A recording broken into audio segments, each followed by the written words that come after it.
I didn't like the wig, actually, but that's a whole other story. Oh, well, there you go. Yeah, a bad wig can ruin a performance.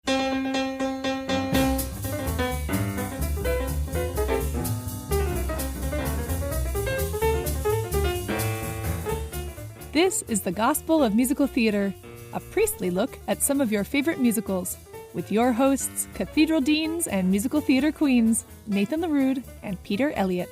It's the Gospel of Musical Theater. I'm Nathan. I'm Peter, and today we're going to talk about Les Misérables. And Nathan, I think our whole project in this many-year now exploration of the Gospel of Musical Theater, there's no musical theater piece as overtly theological as Les Mis.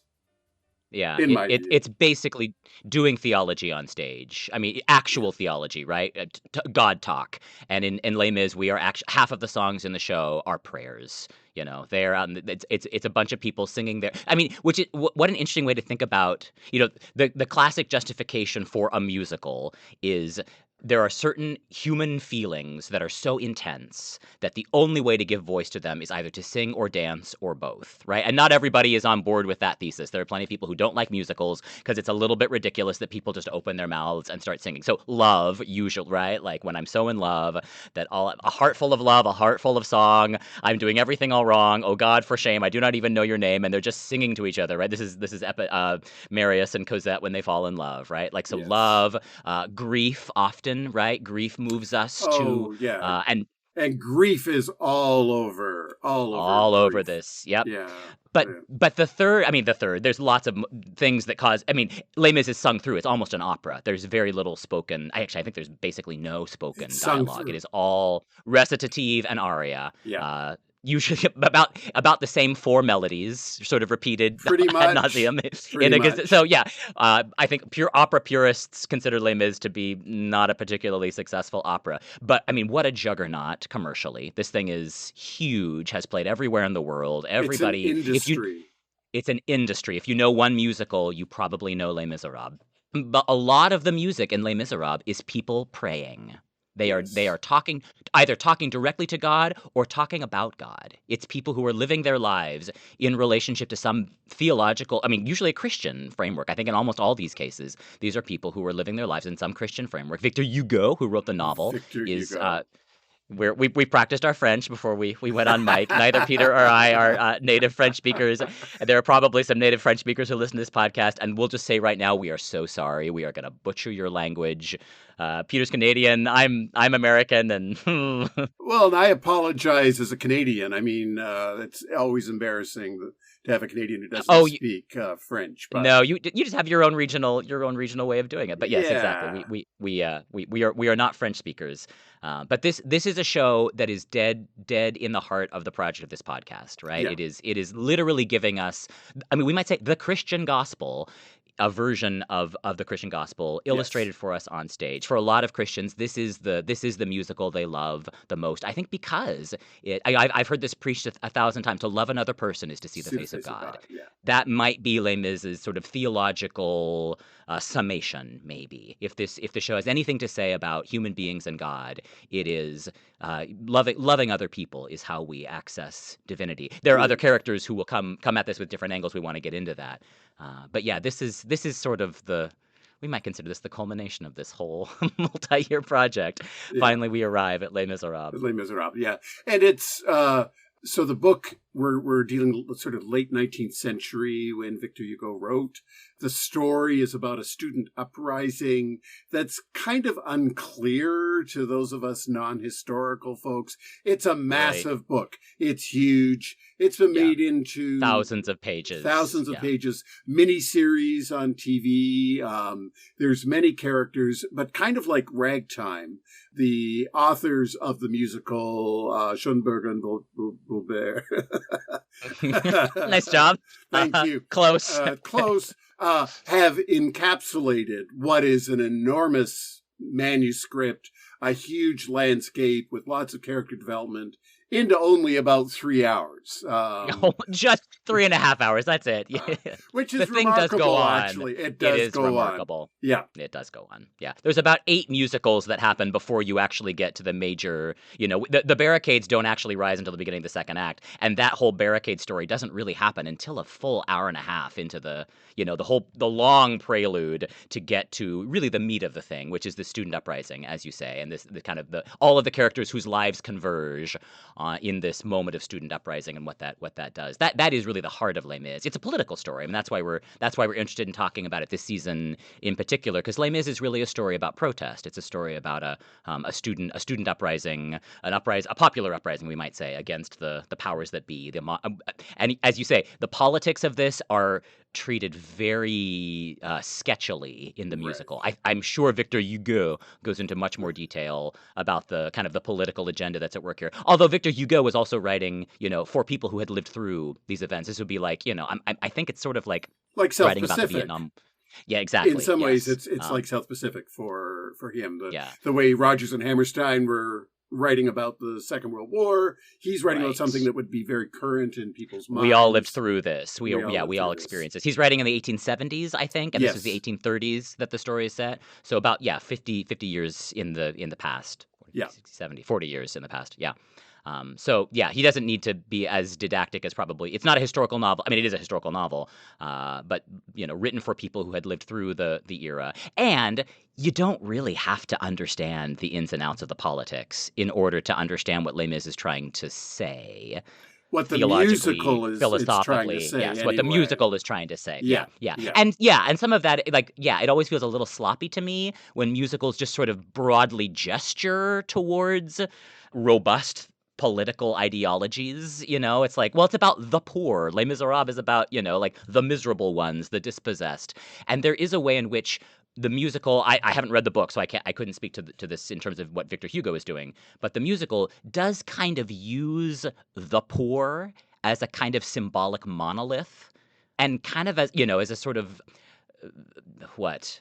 broadly gesturing towards freedom and justice in a way that does feel, is emotionally stirring and maybe works when you're trying to compress a 1,200-page novel into a 3.5-hour production.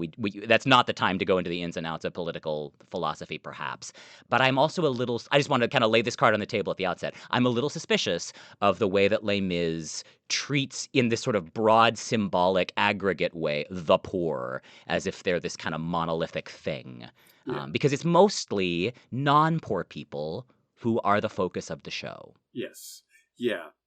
And Boubil and Schönberg also did the musical Miss Saigon, where they took similarly a disruptive moment in human history, overlaid it with Madame Butterfly, and then created this extraordinary theater piece. In both cases, Miss Saigon and Les Mis are extraordinary pieces to see in the theater. Special effects, in the original, Les Mis theatrically has got a bit of a renaissance. There's a new production that's around, which you and I saw at the Kennedy Center in Washington, D.C.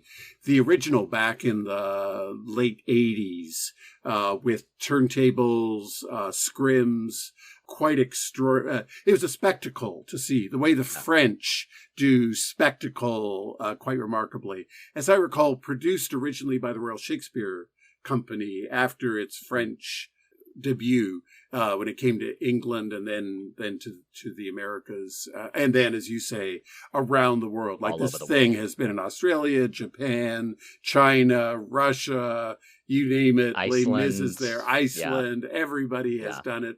And the production, I think I've seen 5 productions of it, not counting the movie, which we need to talk about. One of the most interesting ones was in a very small theater on Vancouver Island, where the accompaniment was a string quartet and a piano. Interesting. And it made it into a chamber piece, which originally I thought, this is going to be terrible. And the Jean Valjean was terrible. But the rest of it, it actually He's worked. Probably listening to this podcast. Yeah. Sorry. Peter didn't like your choices. I didn't like it. I didn't like the wig, actually, but that's a whole other story. Oh, well, there you go. Yeah, a bad wig can ruin a performance. But my point is, and it's really what you're saying, although there's this big canvas that were drawing on in some ways, big student revolution, crowd scenes, all that. When it comes down to it, it's actually quite an intimate story about love, about loss, and raising some very interesting questions about the purpose of protest, how communities of protest are formed and sustained, and then the intersection of protest and romance. And all of that comes into play on this broad canvas called Les Mis, a phenomenon theatrically, a movie that is controversial. And I think you and I have different views about the film. Do you like the I like the film. I do. Okay. I do. Because I think what I like about it is that it captures the intimacy of moments in a somewhat embarrassing way for actors. I mean, you see spit, you see snot, what I love about it is the ensemble is actually singing. They're not lip syncing.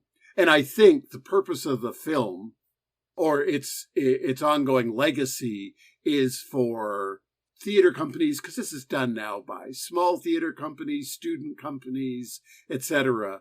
If I'm, cast as Enjolras, for example, in a production of Les Mis, I'm probably going to go to the film and watch how the actor actually sings that. Sure. And it's Aaron Tveit in the film. Is it? What so a dream dreamy. boat. Yeah.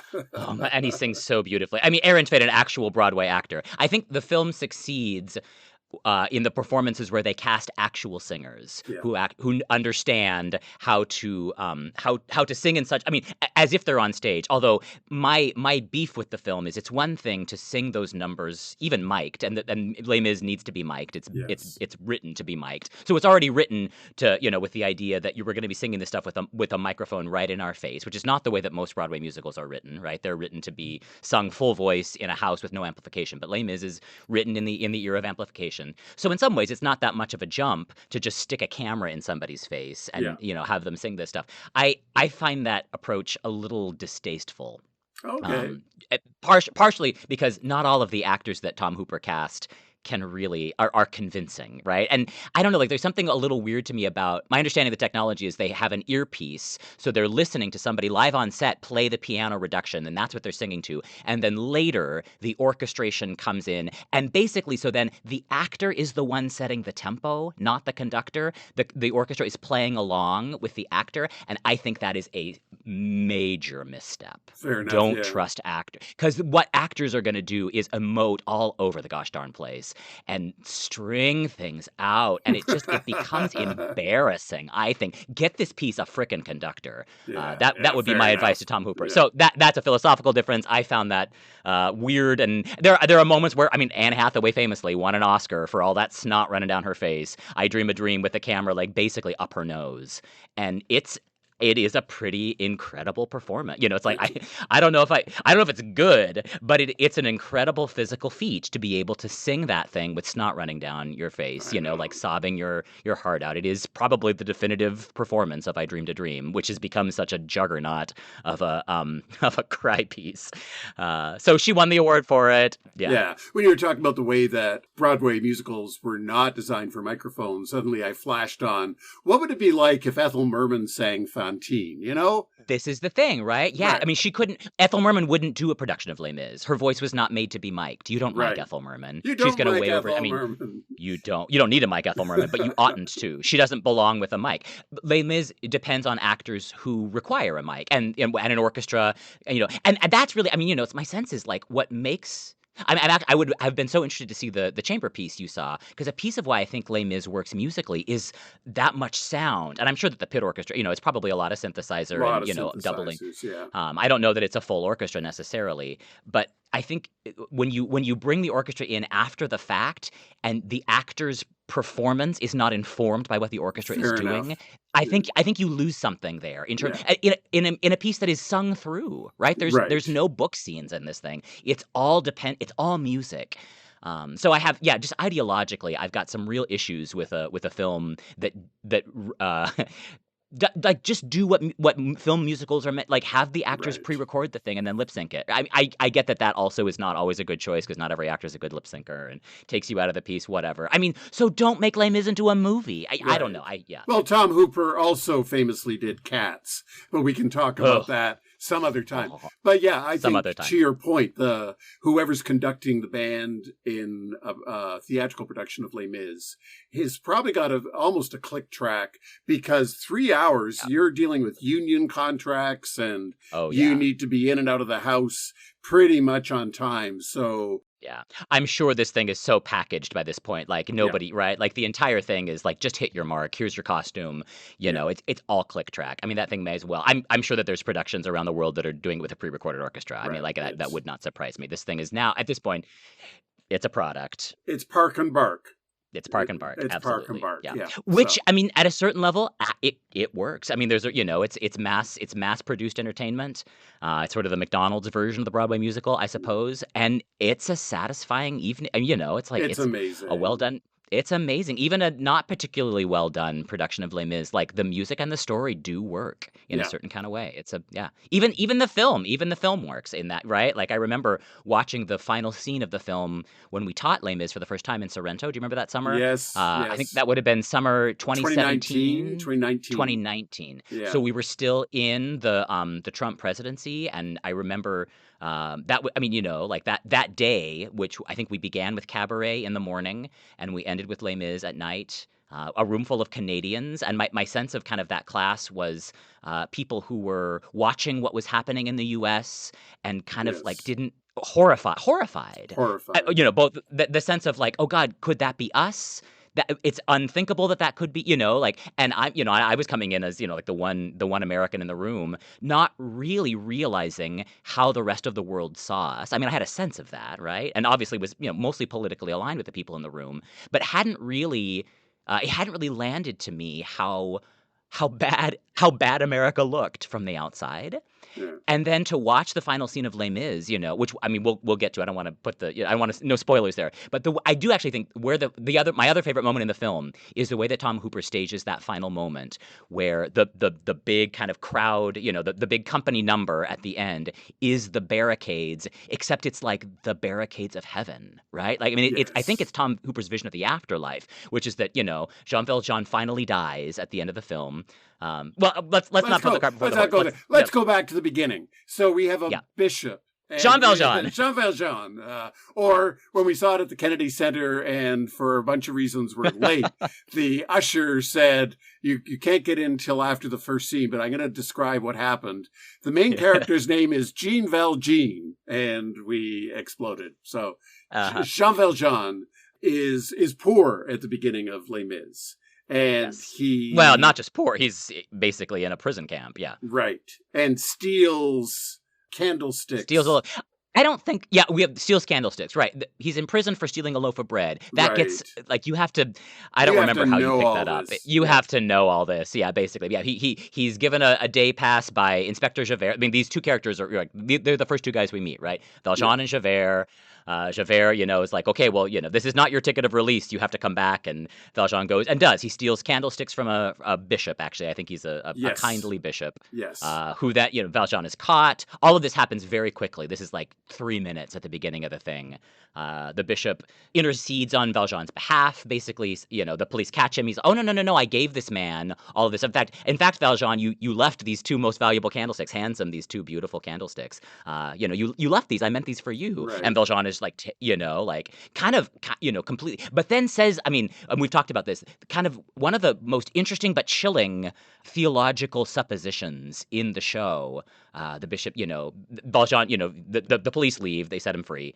And Valjean, I think, says something like, why did you do this to me? And he says, oh no. The bishop says, I have bought your soul for God. You must use this money to become an honest man. I have bought your soul for God. But remember this, my brother, see in this some higher plan. You must use this precious silver to become an honest man. By the witness of the martyrs,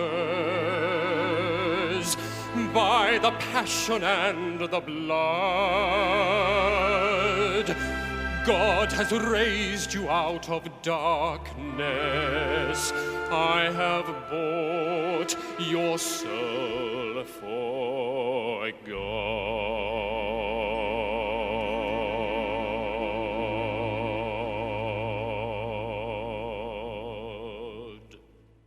It provides this moment of conversion, really. And it's conversion not through an intellectual, Jesus died for your sins and you ought to feel sorry about that. It's conversion that comes because of an act of mercy, which I find very compelling. Now, you're raising the question of the motivation of the bishop. Was the act of mercy for him to chalk up another soul for Jesus, right? But would you ever say that to somebody I as a would pastor? never say that to anybody, no. No, I wouldn't either. And I mean, whatever. I'm also not a 19th century Catholic, abbe. So, that's fine. He's allowed to have his theology. I'm allowed to have mine. But I have questions about, one way of understanding Les Mis theologically is it's a story about atonement, right? It's a story about redemption. This is a moment of literal redemption, right? Like the priest is essentially taking Valjean's sin and handing him back his freedom and saying, I purchased you, right? I bought you. I bought you for God. You're not, it's not for me personally. I'll probably never see you again. But basically making himself the Christ figure in Valjean's life. Now, right. We probably will end up kind of going down some roads and some atonement theories here, but basically making himself Valjean's savior and saying, I have, this is an atonement theory, I suppose, where the savior is the one who takes upon him the sin of the one who is being saved, suffers the abbe doesn't really suffer any consequences for this, but essentially, takes Valjean's shame and sin, hands him back his freedom, and says, okay, you're redeemed now, you're saved. I bought you for God. And then kind of, right, like, you have to now live with that, right? Which he does. And that's the whole trajectory of the story, really, is Valjean exactly. then... It's the blessing and the curse, right? What happens when you've been redeemed? One way we could read Les Mis, it's a whole sort of the second act of a redemption story. Valjean is redeemed within the first 3 minutes of the piece, and then has to come to terms with what does it mean that my life has been redeemed for holy purposes. I belong to God now because this bishop purchased my life bought me for God, enslaved me to God. There is some interesting theology at work there. Yeah. I'm not, like you, I find that moment, and especially then at the end, that we'll put a pin in this because that bishop comes back in the Tom Hooper film in the end, which I think is a brilliant move. I don't think the stage version does that. In the stage version, the abbe disappears. We never see him again. But from the get-go, from the jump of this thing, you've got the church, religious authority, Christianity embodied in the, and he's a pretty good image of Christianity, right? Like a compassionate man who sees a suffering prisoner, who steals from him, has mercy on. And now Valjean is going to then go on to embody this way of being in the world, which is you always forgive. You never carry vindictiveness. Even when somebody robs you of precious things, right? Like they don't, at a certain level, like I almost understand the bishop is like almost Franciscan, right? Like none of my stuff belongs to me. Take it if you need it, but understand that if you take it from me and I forgive you for the sin that you've enacted on me, it comes with a kind of moral responsibility. I bought your soul for God by setting you free. Yeah. So it's a model of redemption. It's an atonement theory at work, we might say, in what this bishop is doing. And he's contrasted Valjean with Javert. In a lot of ways, this is a character study of two ways of being spiritual, of being religious, of being Christian. Being Christian. These are two ways. Yeah. Very much, I think, these are two illustrations of the gospel, right? Yes. Two different ways of understanding, we might say, what difference Jesus' death makes. It's never framed in that deliberate way, but all of this is about redemption. All of this is about sinners, if I'm going to use traditional language, right? Like, they're all men who are, so there's other characters who are not men who have different ways of coming into this story, but the Valjean Javert thing is basically men, kind of living out different expressions of the Christian gospel. So Valjean, that gospel is all about mercy and forgiveness, right? Like we can, and to a certain degree, a human way of thinking about redemption, right? Like we redeem each other when we forgive each other. When I enact a horrible crime against you and you forgive me and give me my life back, you are effectively in a certain way, my savior. This is what Valjean has experienced within the bishop. And then he kind of goes and like goes around his world trying to do that. I mean, he does that to Javert famously, right? Javert is chasing him throughout the piece. We're alighting a bunch of plot here, but whatever. The plot is not that important in this. Javert is chasing him through all of Paris, all the years. Finally catches up to him. Javert actually infiltrates the students, is caught. Valjean becomes their hero. So Javert is given into Valjean's hands, right? Valjean says, the only thing I want as reward for helping you guys out is I want you to give me Javert's life. They assume he's going to kill Javert because Javert has betrayed the cause. But instead, Valjean basically, says, okay, you can go free and tomorrow I'll come find you and I'll turn myself into you. He doesn't end up doing that. And Javert is so destroyed by this act of mercy that he kills himself. Right. It is it's the dark side of redemption, which is, some of us by virtue of kind of how talk a little bit about Javert, right? Because Javert gives us a sense of what his moral compass is, kind of how he understands the world. It's stars. It's his kind of great aria, Act 1 aria. There, out in the darkness, a fugitive running, fallen from God, fallen from grace.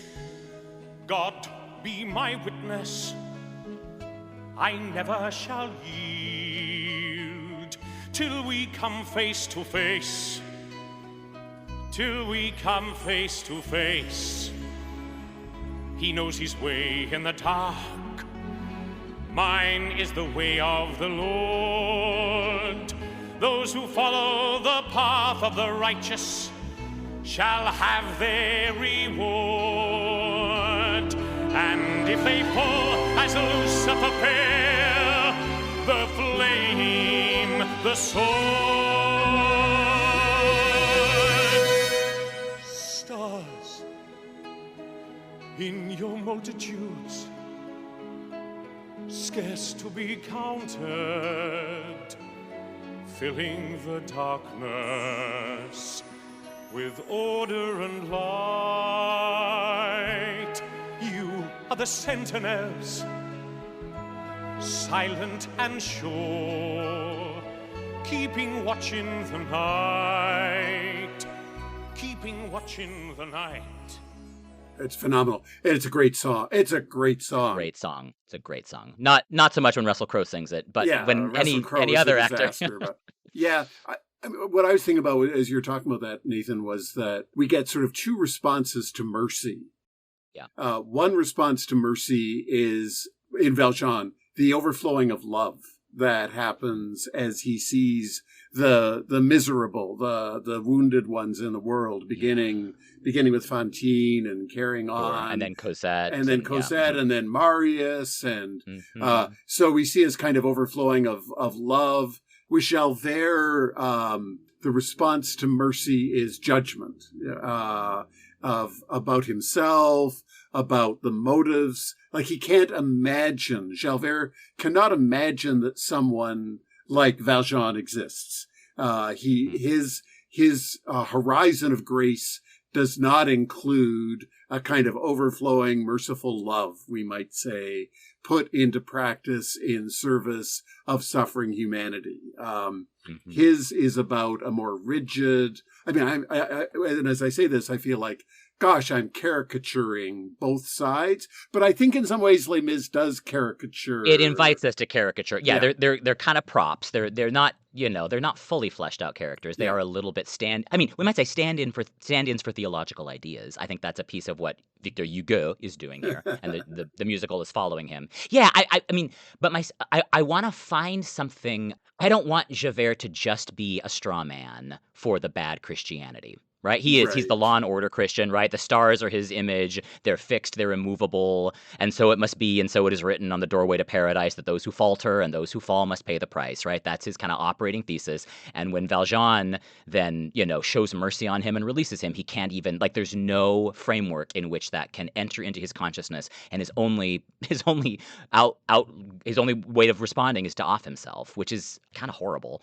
Completely horrible. Also, to a certain degree, I mean, recognizable to me. It's like I know people like Javert, and I know myself sometimes to be a Javert. I mean, I think that's where I want the musical to invite me to do a little bit of, like, these are not two types in the world, and our job is to, be like Valjean. I don't want this to be a moral fable in that way, because I think actually the musical is more subtle. Although Les Mis is not a subtle piece in any.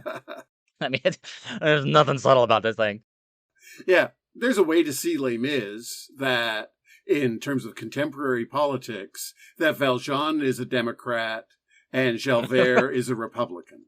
Like, that's exactly what I'm trying to say. I know you're trying not to do that, but I think part of the appeal of this thing is it draws a kind of clear line between two ways of being Christian.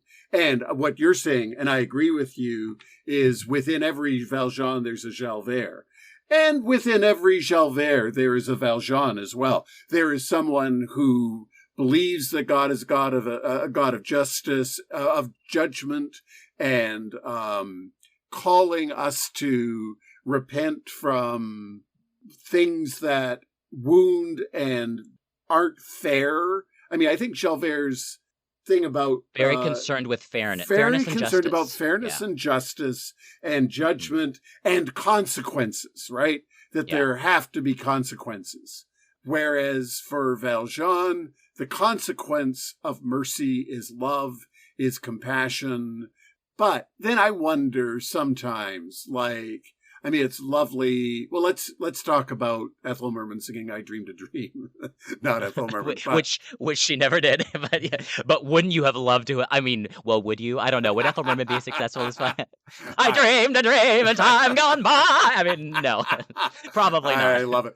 But just to take a moment from Les Mis, that when we were chatting just before, that how clever, how remarkable, how artistic to be able to develop empathy for a character, to have some understanding of her backstory as she's dying, than what they've done with the character of Fantine in I've Dreamed a Dream. Like, number one, it's a great song. It's a star maker song. It's a great song. But number two, in just a few moments, this is the brilliance of musical theater, just to gush for a moment.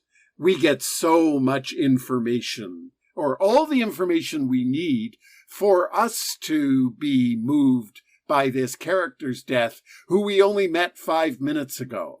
She's on stage for about 5 minutes. Yeah, I think it's kind of astounding that we get a whole musical, basically, a whole little mini 5-minute musical that is Fantine, which we kind of have to, she is kind of the emotional heart of the thing, right? We have to get a sense of her. She's the only miserable, the only Les Misérables, who's actually a character, really, in this thing. Everybody else is I mean, Valjean and Javert come from the gutter.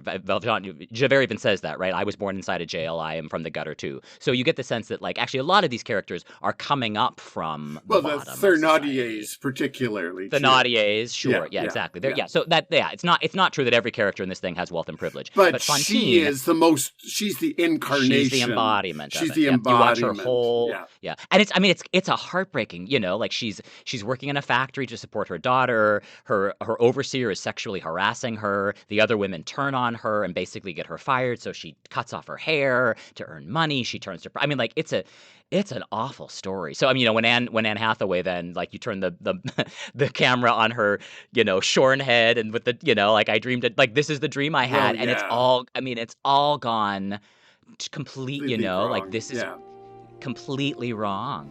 But the tigers come at night with their voices soft as thunder, as they tear your home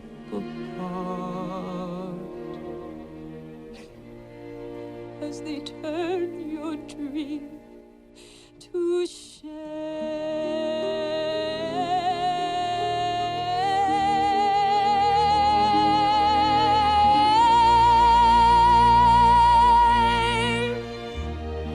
He slept a summer by my side. He filled my days with endless wonder. He took my childhood in his stride, but he was gone when autumn came.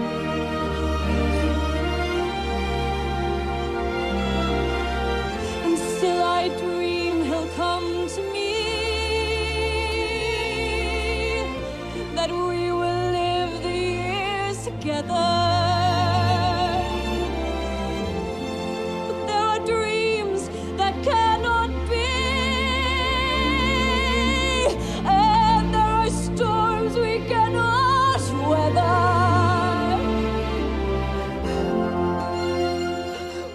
First is on Anne Hathaway. Is it just me that sees the way that she's depicted by Tom Hooper in that moment like a concentration camp survivor? It takes me back to Cabaret. The shaved head, you know. Yeah. But then, to quote another musical, she has had one brief shining moment. Yeah, isn't that interesting? I mean, yeah. What do we think about that? I mean, like her song of heartbreak. Yeah, Well, he slept a summer by my. She does have this beautiful memory, right? Like, and it's a complicated memory. He slept a summer by my side. He took my childhood in his stride, which you kind of get the sense. Like, how old was she? Yeah, is she? I'm guessing she's probably about 15, 16. You know, maybe she's 19, 20. But, you know, like this is a guy took advantage of her, got her pregnant, and still I dream he'll come to me, that we will live the years together. Yeah. But there are dreams that cannot be, and there are storms we cannot weather. And then she, you know, like she stopped singing because she. Did he take advantage of her? I mean, he took my childhood in his stride. It was her awakening. Like, yeah, that's a lovelier way. I know. I want her to be in love with this guy. I mean, a summer is a long time when you're 15, 16, 17. Well, and men who abandon pregnant 15-year-old girlfriends when autumn comes are not exactly a paragon of moral virtue. But sure. Yes, let's. I do love that she carries the memory, the grief of that dream. I was in love with him, and he left me, and still I dream he'll come to me, and also I know that's ridiculous and impossible, and he's a dick. But I still miss the way he made me feel. So there is some, I mean, I love that. That to me is the beginnings of, I mean, to do all of that emotional complexity in basically 4 lines of a song is kind of astounding. Yeah. There's a reason that song works. It is kind of the great heartbroken aria for any great, you know, belter. Patti LuPone, famously in London, you know, like a lot Lea Salonga has sung it. I think about some of the great kind of contemporary actors who have, Anne Hathaway won an Oscar for it. Like, this is a great number. Fantine's on stage for 5 minutes, and then she goes to her dressing room for the next 2.5 hours and, you know, like smokes a cigarette and finally comes back at the or probably doesn't smoke a cigarette because she has to come back for the finale. Well, and she's the first person, but not the last, who brings the audience to tears. I mean, to talk about Les Mis from the audience perspective is to talk about a wrenching, for many of us, myself included. I mean, the first time I saw it, I sobbed. Having seen it a number of times. The miserables are us in the right. We are the miserable ones, right? This show puts you through the emotional ringer over and over again, dealing with grief and with sadness. And then I think what makes the grief complex and the sadness profound is that underneath it, there's this theme of love and redemption and mercy. At least the mercy of God, not the mercy of human beings. In the original production, I was a bit disappointed in the production we saw in the new touring production of Les Mis. In the original production, the lighting was extraordinary, and it began with Fantine. When she died, she was bathed in almost like a Klieg-like light that didn't show, and then every subsequent character who dies in Les Mis. And dear Lord Jesus, there are so many people who die in Les Mis, you know? Then, especially the women. I mean, it's the women of Les Mis who, let's just take a moment to talk about, I mean, so like, you've got Fantine, you've got Eponine, who's another, gets the other kind of great aria, women's aria, I'm on my own, which is the hymn to every alto's lament, right? Like, I'll never be the soprano. I'm never going to get the guy. But I can belt this song. I've seen so many high school altos singing this song that was kind of my stuff when I was in high school, right? Like, there are Cosettes in the world and there are Eponines in the world. You're and I think a lot of us, I'm absolutely an Eponine. And I think most of us who are fans of Les Mis, like, we're Eponines, right? We're the girl who never got the guy. So the best we can do is now I walk alone at night when everybody else is sleeping. I think of him and then I'm happy with the company I'm keeping. Like, oh my God. Like, I mean, it's pathetic. It's miserable.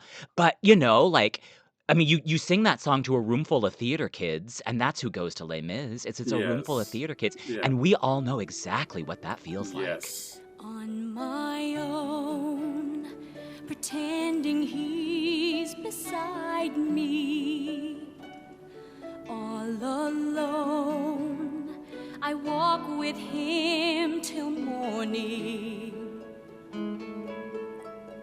Without him, I feel his arms around me, and when I lose my way, I close my eyes, and he has found me. In the rain, the pavement shines like silver. All the lights are misty in the river. In the darkness, the trees are full of starlight, and all I see is him and me forever and forever.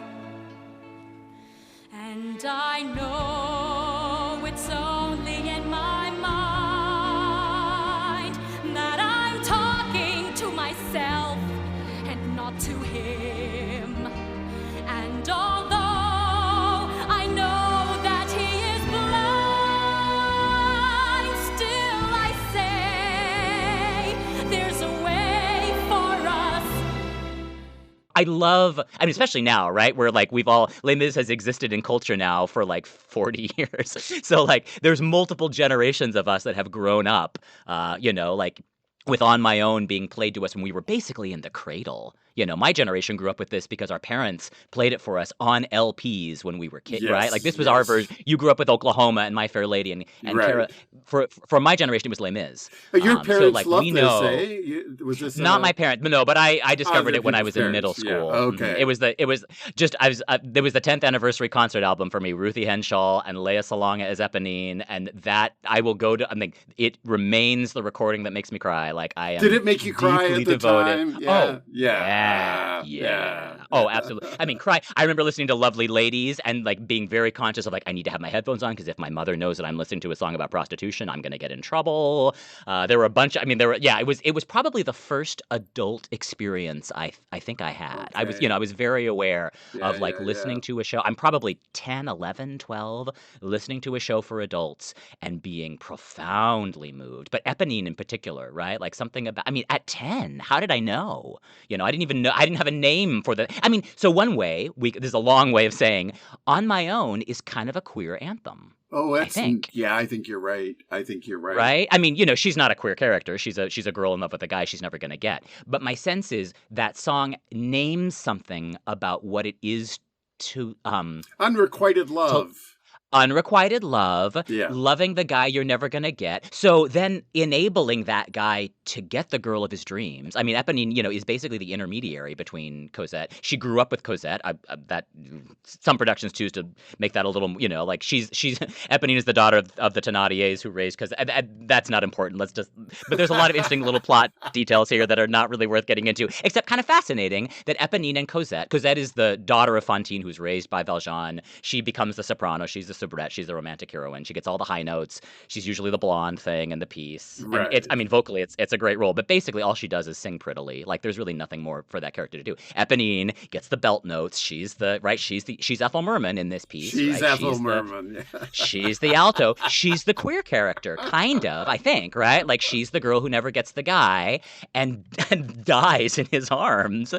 She finally gets what I guess she gets what she's been longing for, which is that Marius holds her and, sings a little fall of rain can hardly hurt me now. And he's like, okay, well, I'm going to hold you till you, basically it's a mirror of Valjean and Fantine at the beginning of the piece, right? Valjean is holding Fantine as she dies. She gives her child into Valjean's arms. Marius does, Eponine's not pregnant, but that's basically like she becomes the next woman to die. So don't you fret, dear Marius, you don't feel any pain. A little fall of rain can hardly hurt you now. I'm here. That's all I need to know. And you will stay with you me safe. Till you are and you will keep me close. And rain will make the flowers. We'll make the flowers grow.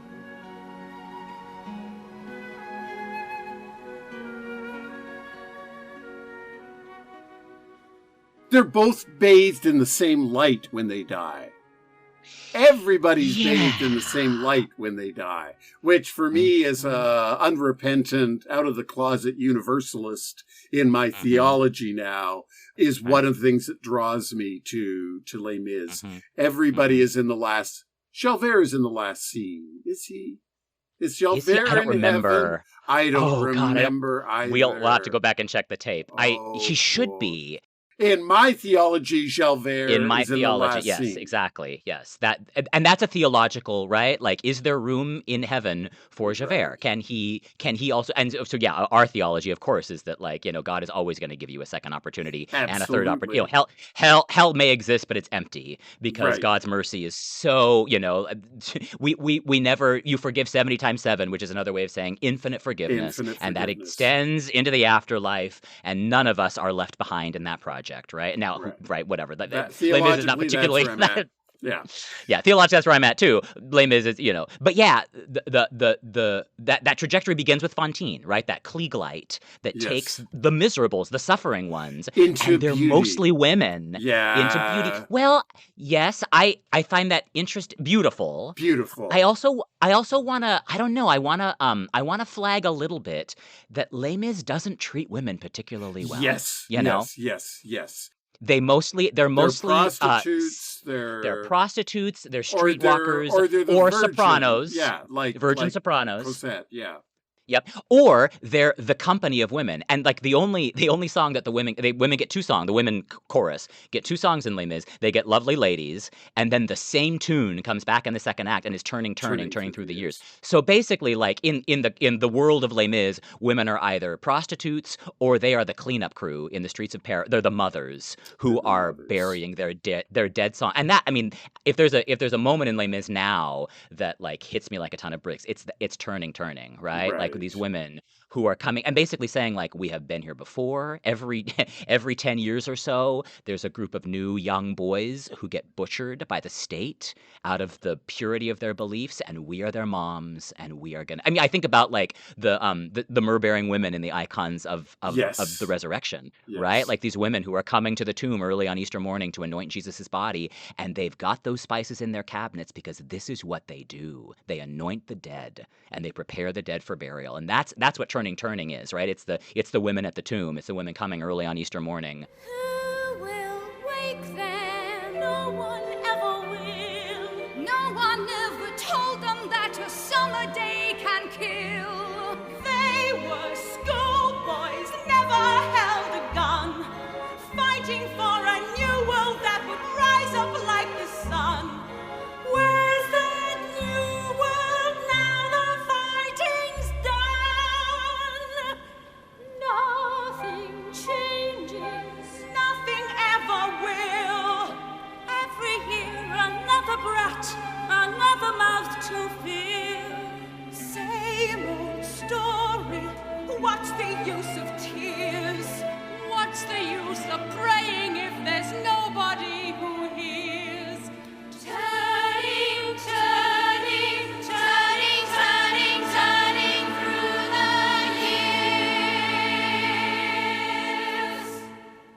is that the best the show has to offer women in terms of like images of who you can be? Yeah, fair enough. That I do want to just sort of, I don't know, I just want to poke into that a little bit because I don't love so. And whatever, right? I don't need to crucify Les Mis on a cross for that, but I don't love the options that women are given in this story. Right, because Les Mis in so many ways is a guy's story. It's a guy's adventure story, and it's about a male god, God in his heaven. Javert sings like there's no question about the gender of God in this. This is a very 19th century Roman Catholic, French. It's Roman a very Catholic story. It's a very Catholic story. Yeah. Yes, there's some theologians who see Javert as an illustration of Jansenism, which is interesting if you're a theological nerd. I don't know enough about Jansenism to be able to comment really one way or the other than my understanding is it's both a political and a theological framework that's very interested in human depravity and how and kind of moral upstandingness, which does feel very Javert coded to me. So maybe he's the stand-in for 19th century Jansenism. Yeah. That's a historical question. But yeah, it really is the theology at work in Les Mis is men's theology in relationship to basically a male god, a god of authority or mercy. But our image of the merciful God is the bishop, of course, right? Like it's another male. Yeah, it's a cleric. Yeah. So Javert's great song. I mean, we can get lost in the plot, but I think what we're doing here is touching on some of the great songs from Les Mis, because that's what gives it its emotional energy. I mean, the recitative, but there are some great songs. So, Stars, Javert's song, just what you're saying about the male god. My thoughts fly apart. Can this man be believed? Can his sins be forgiven? Shall his crimes be reprieved? Javert is asking all those songs. That's his reprise of Stars, right? That's his suicide song. That's his suicide song. How can I now allow this man to hold dominion over me? This desperate man whom I have hunted, he gave me my life, he gave me freedom. I should have perished by his hand. It was his right. It was my right to die as well. Instead I live, but live in hell. And my thoughts fly apart. Can this man be believed? Shall his sins be forgiven? Shall his crimes be reprieved?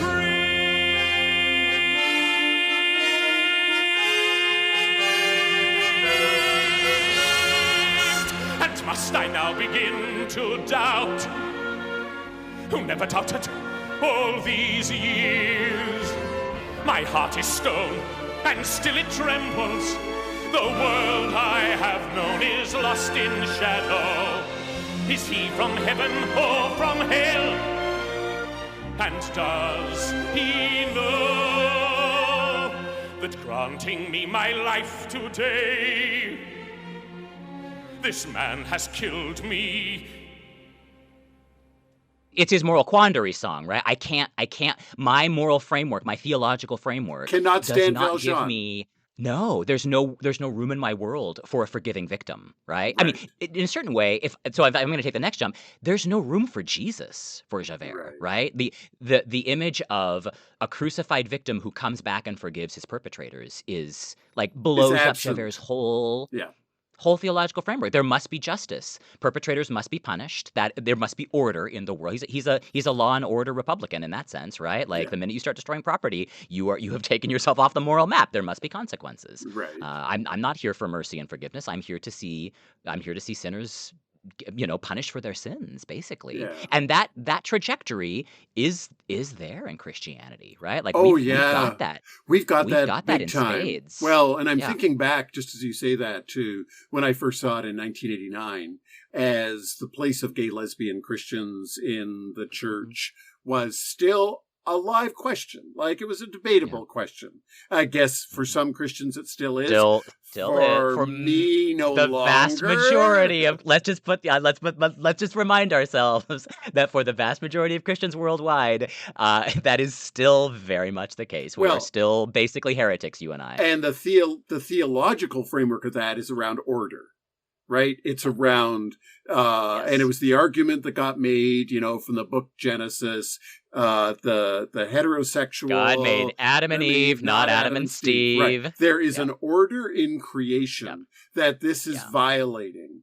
And so the natural order. To hell with your ideas of mercy and forgiveness, and that's just sloppy moral relativism. It's sloppy moral relativism. Sometimes in the Christian theology, for a Christian pastor, the hardest, most loving thing is to say no and to set limits. So Javert embodies that whole worldview, and I think it was why. Seeing it, 1989, as I was still very much in the closet in those years, wondering about, could I have a vocation within the life of the church, even though I was ordained and all that sort of stuff. Would being gay just basically take me out of all that? And his song turned out to be a really, really important song in my life, partly because I disagreed with it so much. Although this is still, I don't know. Like, I think I can talk about this because it's pretty public. I've been in a pretty public disagreement with a bishop I know who is interested in making sure that clergy toe the line in terms of the canons around marriage and sexuality, and has said to me, "I don't make the rules, but I have vowed to enforce them." Yeah. And I have no other option than to work with the canons I've given. It's not personal. This is my job. And when I hear that, I think about Javert, right?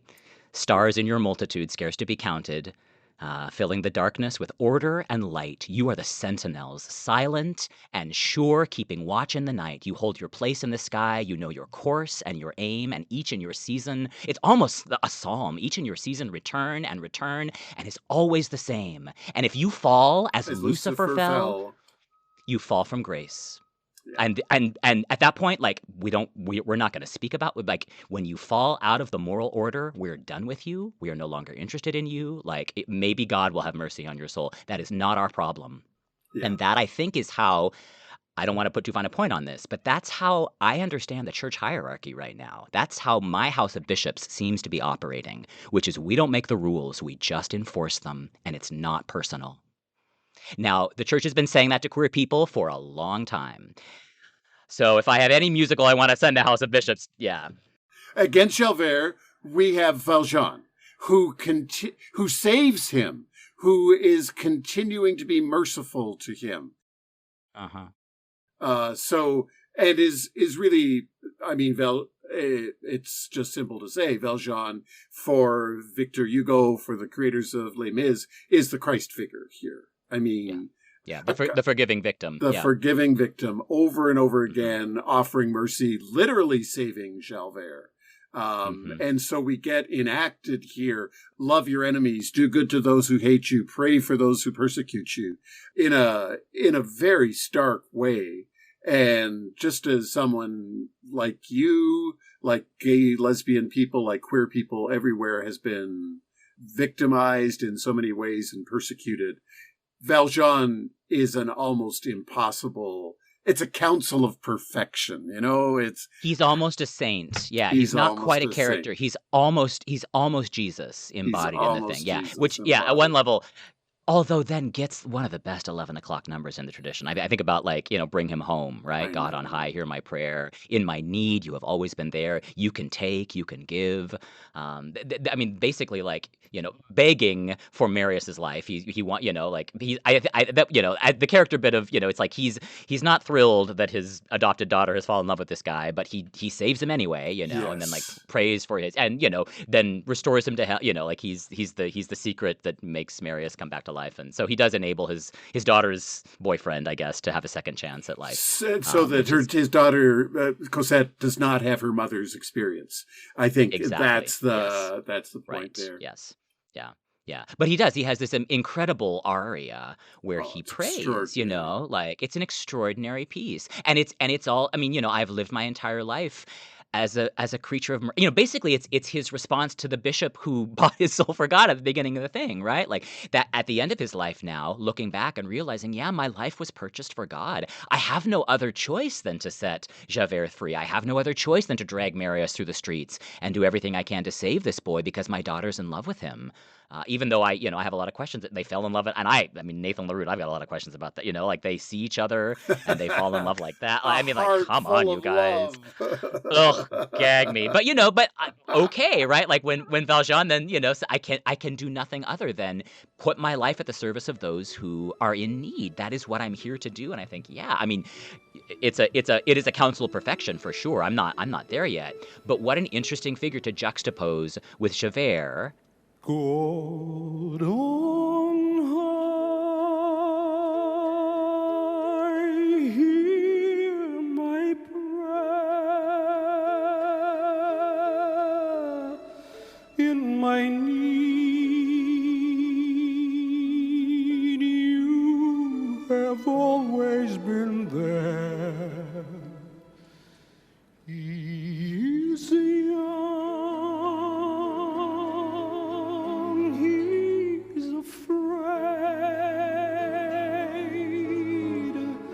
let him rest, heaven blessed. Bring him home, bring him home, bring him home. He's like the son I might have known if God had granted me a son. The summers die one by one, how soon they fly, on and on, and I am old and will be gone.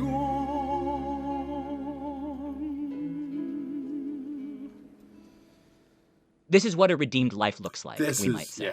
Yeah. Or this is what a redeemed life looks like. Yeah, one of my friends, Harold Percy, who is a leader in evangelism in the Anglican Church of Canada, one of his questions was, what does an evangelized person look like?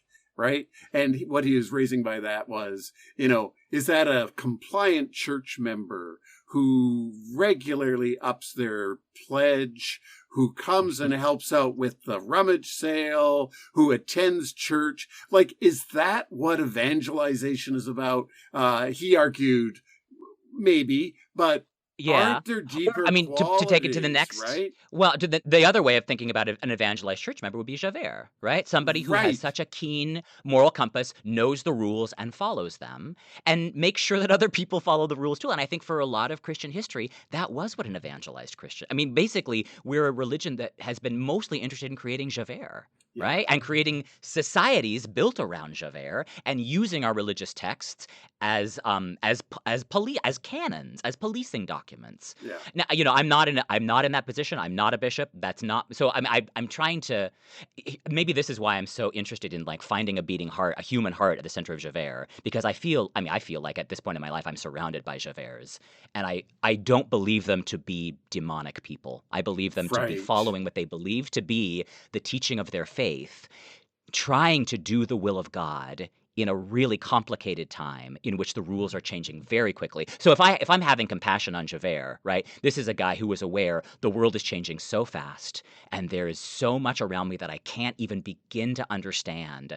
And I thought I knew where I was in the moral order, and what I seemed to be getting is that I'm not, and I can no longer just buckle down and pretend that my version of the world order. So, there it's like, well, what are your options? Like you can grow and you can change. I think that's always the invitation of the gospel, right? Like you're not stuck. You're not stuck there. Like there's new life on the, like experience resurrection. Something's going to have to die, but you walk out of that tomb and that's new life. That's beauty. That's truth. That's where God is. That is the gospel, right? You are not stuck. Javert can't do it. It's not the old life back again. It's something new issue that is unexpected and all that sort of stuff. Yeah. And but I have sympathy. I have sympathy. Sure. I really want to find sympathy for. I mean, some of this is a political project. I think we live in a time where there are a lot of people who are are horrified by what they see around them and don't understand how it got this bad.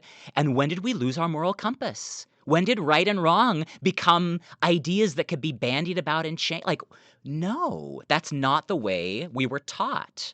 And I do want to find sympathy for that. I think it's why Les Mis is such an ideal piece to be looked at right now in this election cycle that we're in countries.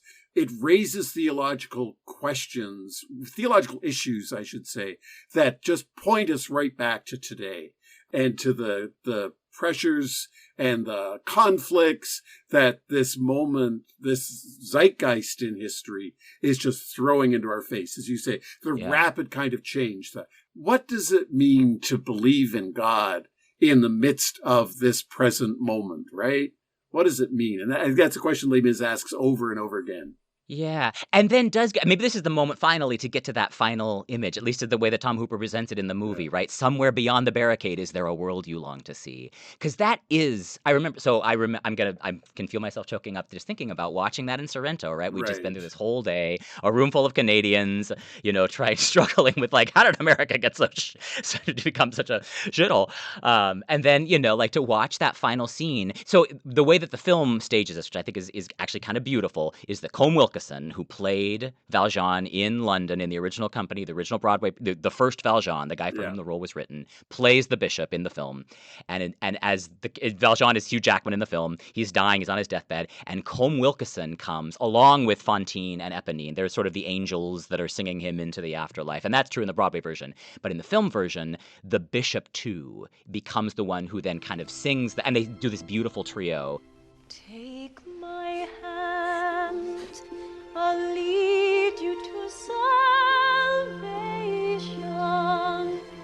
Take my love, for love is everlasting.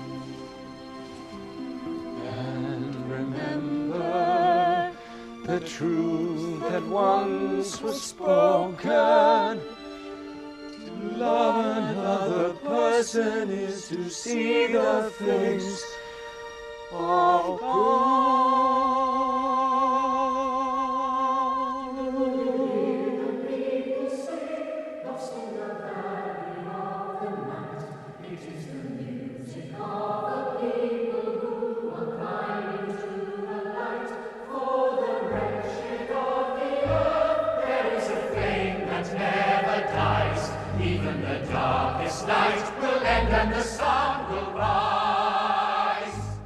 So at one level, that moment works because it's the first Valjean welcoming the second Valjean. There's something so perfect to me about, and he sings it beautifully. But then it shifts, and you see Fantine and all of the boys who have died on and they're all the barricades are reconstructed, and it's Paris, but it's heaven, right? And in that image, heaven is a barricade. Heaven is the protest. Heaven is the boys who lost their lives and the girls who lost their lives, and it was worth it.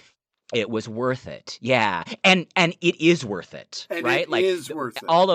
All of our struggles for justice in this, there is this lore. This is where I'm okay. But when I think about that final image, right, somewhere beyond the barricades, is there a world you long to see? Yes. And I remember sitting in the back of that classroom just like weeping because that's what it felt like to me to be living through the Trump presidency, which is that you lose your focus and it becomes so shitty. And there are days when you basically become a Thénardier, right? Like, this is a world where the dog eats the dog and everybody's just, just get what you need to survive and figure out a way through. God is dead. God has forgotten us. All we have is one another.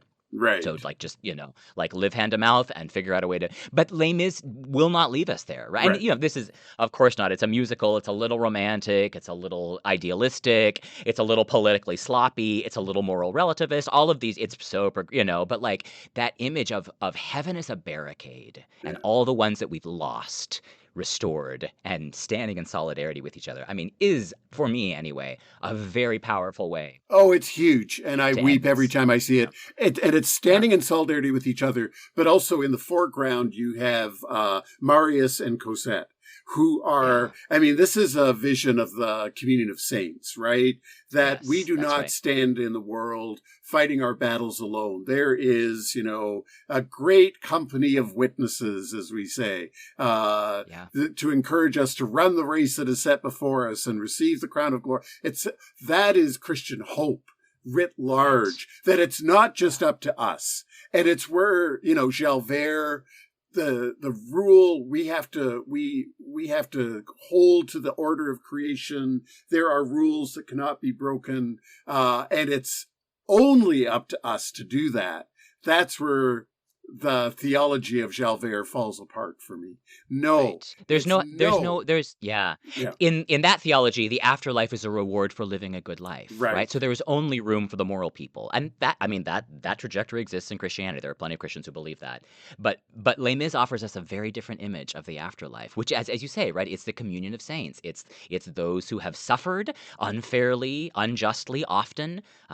This is their reward, I suppose, and they're connected, as you say, like Marius and Cosette are they get this little image, right? Valjean is kind of walking into but you get the sense that like, oh, they can see. They have a little bit of an image. And you get the sense that like they're gonna, they're gonna marry, they're gonna have kids, they're gonna continue this struggle on earth for the rights of people who are dispossessed. I mean, this is where the title, it's like this is what Hugo's interested in, right? Like how are the dispossessed made right? It's this connection between the life beyond and the life we're living. Yeah. And so I suppose, to love another person is to see the face of God. That is our best image of the divine that awaits us, is this love that we share that gives us these little glimpses then. And often at death, I mean, you've been at deathbed moments. I've been at deathbed moments. Yeah. We've talked about this before on the podcast. Like, that's a very thin place. And I think that's what that final moment of Les Mis is illustrating, right? Yeah. Like, that's the place where all of time kind of gets collapsed on itself. Exactly. In Les Mis, it's a barricade. I love the specificity of that, right? That like the world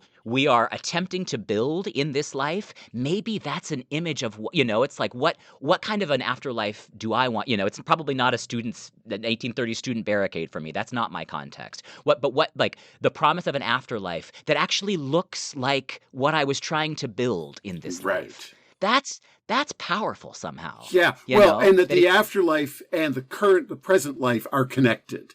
And I think this is one of the things that Paul's theology is just so very clear about. I'm not a great Pauline. Well, I'm a Paul fan, but particularly this notion of the interpenetration of the eternal and the temporal. And I think it's what the resurrection points to, right? Is that Jesus doesn't rise from the dead as a spirit, but as a body, the embodiedness of Christianity. And what makes the ending of Les Mis so powerful, as you say, there's the students who have all died. There's Fantine, there's Eponine, there's Valjean.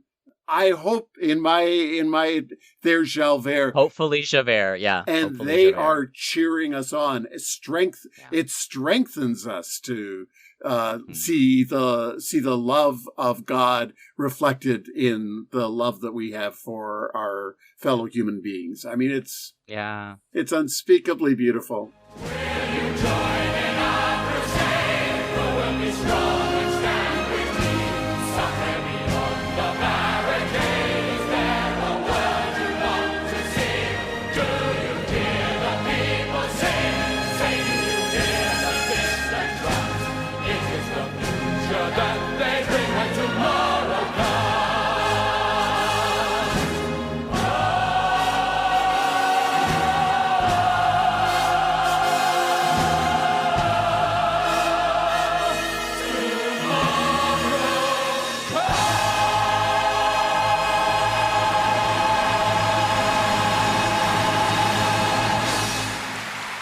It's the chorus. You know, like we all think we're the main character on our own little musical, and maybe we are. Maybe we're, the character who comes 5 minutes into somebody else's musical and then dies. Who knows? But at the end, we're all just the chorus, right? Like we are raising our voices together in these incredible. I mean, it's that. This is why heaven gets illustrated with like angel choirs and harps, which is not like we don't have to take that literally. Right. But I love the image of the afterlife as a Broadway chorus where we get this incredible, rousing final number. And there they all are, just singing straight out at the audience. Yep. I mean, just it's like the. Do you hear the people sing? That's the song. Do you hear? And that's a theological question. Do you hear the distant, right? the distant drum? Can you the distant drums? There is a future that they bring when tomorrow comes, and I think that tomorrow, at least as Les Mis is imagining it, is both. It's already not yet, right? And Christian theology talks about this, right? It is both the life to come, but also the life that is inaugurated by the gospel, right? The kingdom of God is here now. That's what Jesus says. The kingdom of God is among you. It's not just a reality that happens to you when you die, although maybe that's the fullness of it. It's here now. So can you hear that music? Do you hear the people sing? And the people are, that's using the people as a kind of a prop for a theological project. I have a lot of, questions about that. But emotionally it works for me, right? Emotionally that's my theology, I think. And mine too. Is what that song is trying to say. Yeah. I think that's the reason that you and I are priests. Yes, right? Like absolutely. This is Well, and I was going to say, it works. It works for you and for me and for literally tens of millions of people now around the world who have seen this thing. I mean, and I think if you catch Les Mis, you've caught the gospel, right? If you catch it, that, as you say, heaven is not a reward for good behavior. Heaven is that the struggles that we are living now, is the inbreaking of God's new age, in which we are engaged and invited to participate. Yeah. Les Mis is the show that, I mean, like it's what keeps me going in a certain way. I mean, not all Les Mis on its own. I'm not gonna carry out, but like when I think about what might happen in our world, in my country, in the weeks and months to come, I get like there's a part of me that really kind of sides with Cabaret, right? What would you do? Get the fuck out. Yeah. And there's a part of me when I watch Les Mis, it's like, oh no, like this actually really matters, right? Like you stay in because it matters. You keep. Yeah. And it might not, right? Like it might not matter in the sort of near-term proximate sense, right? You might be a bunch of student revolutionaries who are basically gunned down in a day, like, I mean, the revolution that Hugo is illustrating did not, right? It was not a successful revolution. Right. Jesus wasn't a successful revolutionary either. He was crucified on a cross. Like you don't know, and you feel like God has abandoned you. But the image of the kingdom that is to come is this beautiful image of like the restored barricade. Right. And that is powerful, I think, politically, socially, and certainly theologically. That's an image that preaches, I think. I think so. And Valjean's own trajectory through the show, he's given mercy, he extends mercy, but his life does not become, I mean, he lives a comfortable life, but it's not without pain and suffering. And I think that's what Bring Him Home is about, is even though his life has progressed and he's older when he sings that song, it's like there's no escape from the heartbreak of being alive on this side of the veil. As opposed to Javert, who I think thinks if only the order can be restored, then we can all live happy, uncomplicated lives. And I don't think the gospel promises a happy, uncomplicated life. No, at that level, yeah, Valjean is the first of Les Misérables, right? Like we are all Les Misérables. We are all the dispossessed. We are all the miserables. And maybe the best we can do is find solidarity with each other and work at building a different kind of reality. If not in this life, in the life to come. I guess I'm still a Christian. Christ, you know? I guess I still believe in this thing after all. Me too. Yeah. Les Mis makes me believe. Yeah, me too. Again and again. Until next time. The Gospel of Musical Theater is a production of Trinity Episcopal Cathedral in Portland, Oregon. Join Peter and Nathan every other Friday right here in your podcast feed, and connect with us on Instagram and Twitter at gospelofmt. Learn more and support us at trinity-episcopal.org/podcasts. See you next time.